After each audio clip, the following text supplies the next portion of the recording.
साथियों नमस्कार, मैं हरिश्चंद्र बर्णवाल इस वीडियो में आप सभी का स्वागत करता हूं। उपराष्ट्रपति के चुनाव में दोस्तों प्रधानमंत्री मोदी की प्रचंड जीत हुई है। प्रचंड जीत।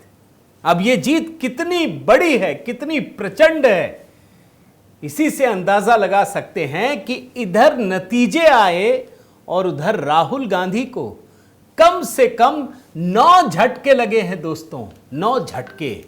और जो ये कहानी है ना दोस्तों, कितनी बड़ी है आप समझिए। नेपाल में भी किला ढह गया कम्युनिस्टों का और यहां भी ढह गया। आज मैं आपको दिखाऊंगा कि जो राहुल गांधी नए नए नैरेटिव गूंथ रहे थे, हाइड्रोजन बम की जो दवाई है वो लेने के लिए मलेशिया गए थे, दिल्ली आते ही हुआ क्या है और ये जीत कितनी बड़ी है। मातम छाया हुआ है इंडिया अलायंस में, कांग्रेसियों में। ऐसा नहीं है दोस्तों कि उनको पता नहीं था कि वो जीत नहीं पाएंगे, ये उनको भी पता था, कांग्रेस को पता था और जितने भी उसके गठबंधन के दल हैं उन सबको पता था। लेकिन ये किसी ने अंदाजा भी नहीं लगाया था दोस्तों कि इतनी बुरी हार हो जाएगी। यह हार एक बहुत बड़ा संकेत है दोस्तों।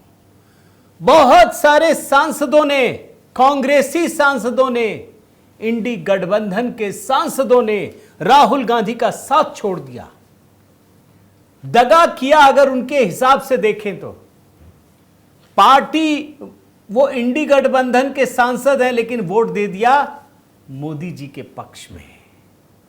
और यहीं आकर के दोस्तों राधा कृष्णन की जीत कोई छोटी जीत नहीं है, बहुत बड़ी जीत है। और उन लोगों के मुंह पर तो करारा तमाचा है जो ये सोच रहे थे कि 240 सीट में ये सरकार कहां चली जाएगी। आप यकीन नहीं मानेंगे दोस्तों, मैं पिछले 2-3 दिनों से, मैं किसी दिन निकाल के आपको दिखाऊंगा, ये इंडी गठबंधन वाले और इनका जो खान मार्केट गैंग है ना पत्रकारों का, वो लगातार माहौल बना रहा था, मोदी जी हार जाएंगे, मोदी जी के साथ ये हो जाएगा। आज मैं आपको दिखाता हूं कैसे करारे करारे 9 जोरदार झटके लगे। पूरा हिसाब इस वीडियो में दोस्तों आखिर तक देखिएगा। और जो आखिरी झटका है ना, वो तो ऐतिहासिक झटका है, न भूतो न भविष्यति। तो आज के वीडियो में इसी को डिकोड करने जा रहा हूं। मैं निवेदन करता हूं जरूर कमेंट करके। आज तो समझिए जश्न मनाने का दिन है दोस्तों, उपराष्ट्रपति का चुनाव। वैसे तो सब कुछ पता था, लेकिन इन कांग्रेसियों ने, राहुल गांधी ने इसको ऐसा मतलब सम्मान का विषय बना दिया कि लगने लगा, लगता है कांटे का मुकाबला होगा। आज की कहानी में यही है दोस्तों। कमेंट करके राधा कृष्णन जी को बधाई दीजिएगा, मोदी जी को बधाई दीजिएगा।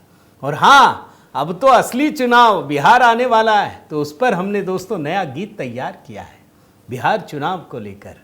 आपसे निवेदन है ये जरूर देखिएगा। पूरी वैचारिक लड़ाई को गीतों के माध्यम से डिकोड किया है मैंने। HB मेलोडी का ये नया गीत है दोस्तों, कल ही हमने अपलोड किया है। बताइएगा कैसा लगा। आइए शुरू करते हैं।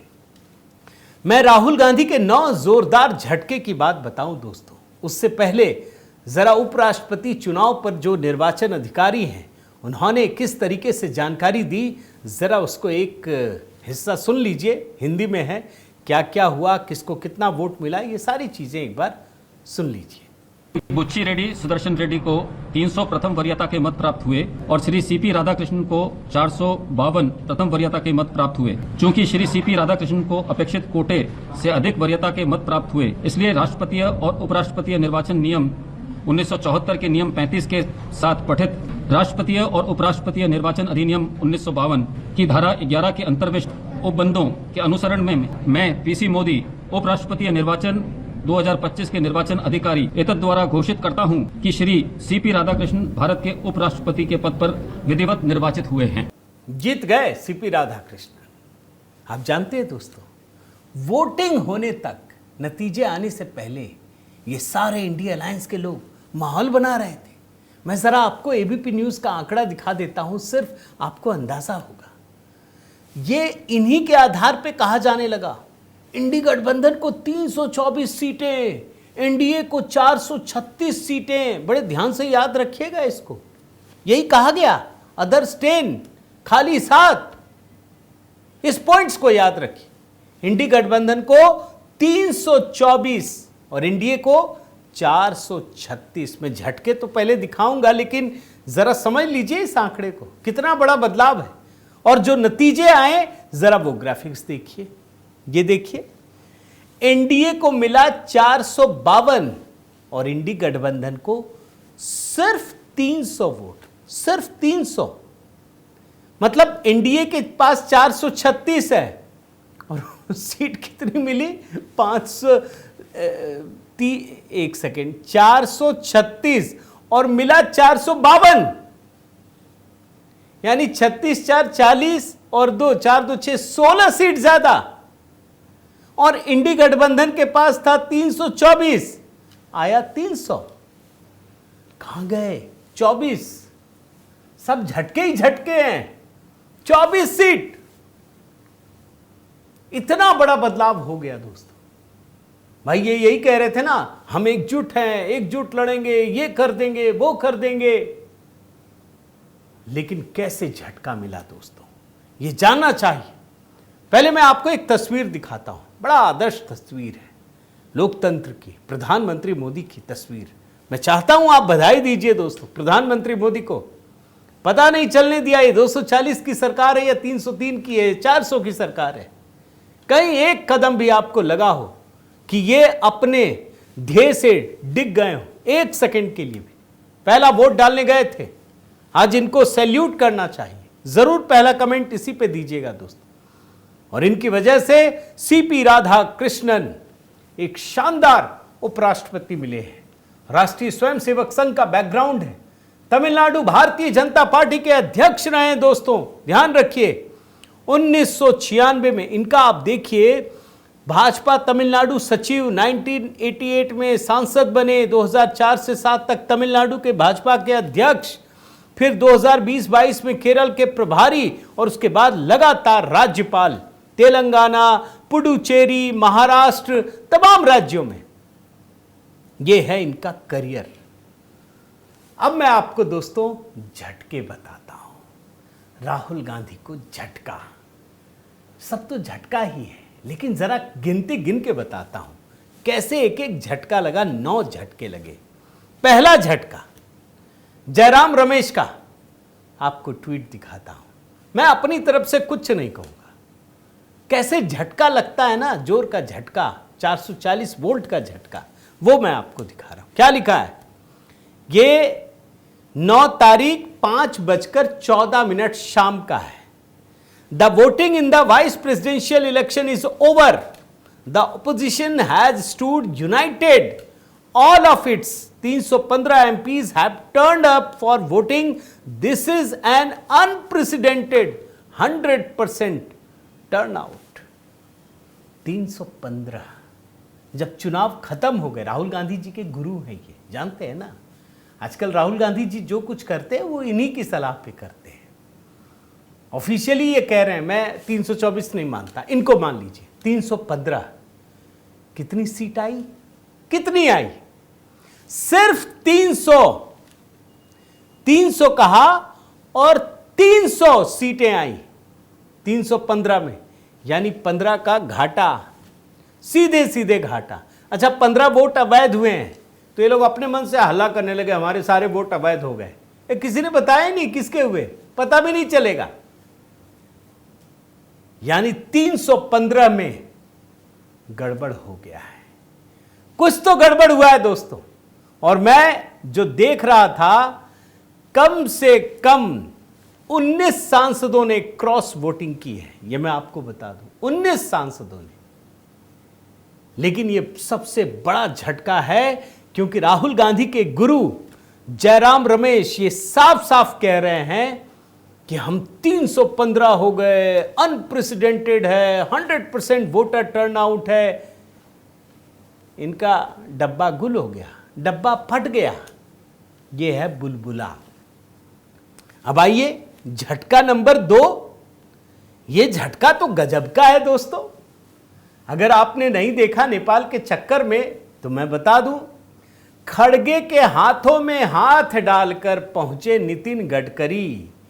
कांग्रेस बोली, मोदी को कभी ऐसे नहीं देखा। हाय हाय, क्या बात है, तो शेरो शायरी करने लगे। भाई, सड़क एवं परिवहन मंत्री नितिन गडकरी, आप जानते हैं आजकल के समय में ये खड़गे साहब हाथों में हाथ डाल के बढ़े जा रहे हैं। वो भी जैसे मोदी जी की राजनीति संकेतों की राजनीति होती है ना, आजकल कांग्रेसी भी करना चाहते हैं।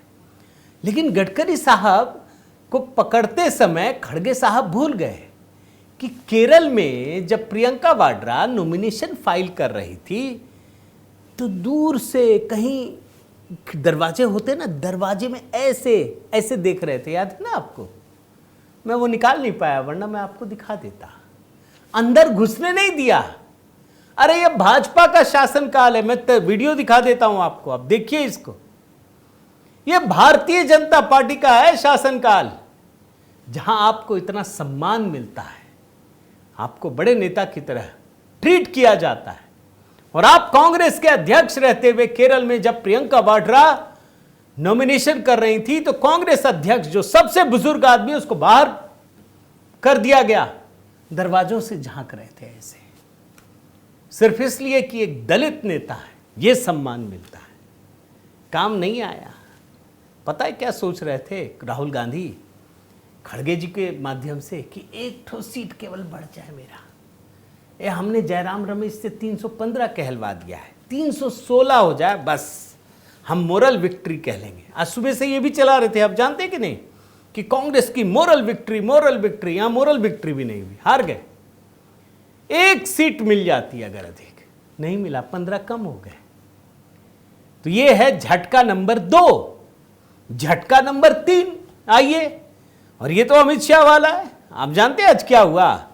जब ये वोटिंग चल रहा था दोस्तों, तो गिरिराज सिंह, समाजवादी पार्टी के सांसद राजीव राय, इनमें भी वही जुगलबंदी दिखी। पकड़ के ला रहे हैं, एनडीए को वोट देना भैया, बता दे रहा हूं। मजे ले रहे थे।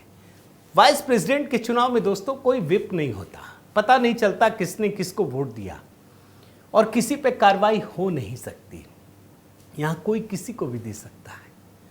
जरा आपको दिखाता हूं, ऐसे ही थोड़ी कह रहा हूं कि 19 वोट बढ़ गए, क्रॉस वोटिंग हुई है। जरा ये तस्वीर देखिए, आपको मजा आएगा। और एनडीए के उम्मीदवार को वोट दी, और एनडीए के उम्मीदवार को वोट दी। देखा आपने? अब देखिए, कहानी समझ लीजिए क्या है। अभी कुछ दिन पहले दोस्तों, केंद्रीय गृह मंत्री अमित शाह ने समाजवादी पार्टी के सांसद राजीव राय को फोन किया, कहा जन्मदिन की बधाई। पूरे प्रदेश में हलचल मच गई। अखिलेश यादव के लिए काटो तो खून नहीं, यह स्थिति हो गई। वो चिढ़ते हैं कि हमारे सांसद से कैसे बात कर लिया। ऐसे ही थोड़ी बदला होगा दोस्तों। ये खेल अगर बदला है तो गृह मंत्री अमित शाह ने कुछ तो किया होगा ना। तो ये है तीसरा बड़ा झटका। गडकरी वाला झटका तो भाजपा के खाते में आता, वो चला गया उन्हीं के खाते में, और ये राजीव राय का भी झटका चला गया उन्हीं के खाते में। चौथा झटका सुनिए, चुनाव से ऐन पहले वाईएसआरसीपी यानी जगन मोहन, उनके लोकसभा में 4 और राज्यसभा में 7 सांसद हैं दोस्तों, 11 सांसद। बहुत बड़ा अंक होता है। इनको लग रहा था इंडिया अलायंस को, राहुल गांधी को, कि ये तो हमारे साथ हो जाएंगे। अचानक से ऐलान कर दिया भाई। जबकि आप जानते हैं ना, आंध्र प्रदेश में भाजपा का गठबंधन चंद्रबाबू नायडू की पार्टी से है। इन्होंने भाजपा के कैंडिडेट को समर्थन किया, एनडीए के उम्मीदवार को समर्थन किया। यह बहुत बड़ी जीत है दोस्तों, यह बहुत बड़ा झटका है राहुल गांधी के लिए, जो ये सोच रहे थे कि कम से कम टफ फाइट तो देंगे। कहां टफ फाइट रहा, कहां 300, कहां 452, 152 सीटों का अंतर। अरे भाई, कोई तो चीज होगी, तुमसे 1.5 गुना ले लिया ज्यादा। यह है चौथा सबसे बड़ा झटका। आखिरी तक सुनिएगा, मैं आपको बता रहा हूं, आखिरी का सबसे इंटरेस्टिंग है, वो मैंने आखिरी में डाल दिया। पांचवा झटका, 3 दलों ने दोस्तों, बीजेडी, बीआरएस, अकाली दल, इन 3 दलों के पास 14 सांसद, बीआरएस के 4 राज्यसभा सांसद, बीजू जनता दल के 7 राज्यसभा, शिरोमणि अकाली दल के 1 लोकसभा, 2 राज्यसभा, यानी 14 सांसद। इन 14 ने मना कर दिया कि हम वोट नहीं देंगे। ये दरअसल इंडिया अलायंस की जीत नहीं है, ये भाजपा की जीत है, ये एनडीए की जीत है, क्योंकि इनके पीछे है। हालांकि ये अगर उनको दे भी देते तो क्या फर्क पड़ता, कुछ नहीं, अपने आप एनडीए जीत जाता। लेकिन दोस्तों होता क्या है, ये परसेप्शन की लड़ाई बहुत बड़ी होती है। इनके दूर रहने का मतलब है कि ये जो एजेंडा चला रहे हैं ना, ये विचारधारा की लड़ाई, उसके साथ नहीं है। ये इतने पीछे हैं इंडी गठबंधन। तो ये है 5वां सबसे बड़ा झटका। छठा झटका दोस्तों, निर्दलीय सांसद, इसके अलावा कुछ सांसद जैसे स्वाति मालीवाल, इन लोगों ने, मैं आपको बता रहा हूं कि जो स्वाति मालीवाल आम आदमी पार्टी की, इन्होंने भी इधर वोट दिया। और 1-2 नहीं, 7 निर्दलीय सांसद हैं। ऐसे ही इतना गैप नहीं हो गया 152 सीटों का। तो यह है छठा सबसे बड़ा झटका। 7वां झटका देखिए, यह झटका तो वास्तव में अगर देखिए तो ये राधा कृष्ण, क्या नाम है, जो इंडिया अलायंस के बी सुदर्शन रेड्डी हैं, उनके लिए भी झटका है दोस्तों। ये तो सुप्रीम कोर्ट के जज रहे हैं ना, पहुंच गए एक भ्रष्टाचारी, दोषी, दागी, सुप्रीम कोर्ट की नजर में जो दोषी है उस लालू यादव से मिलने चले गए। चारा घोटाले के दोषी हैं। 940 करोड़ रुपए के सरकारी धन का गबन मिलने चले गए।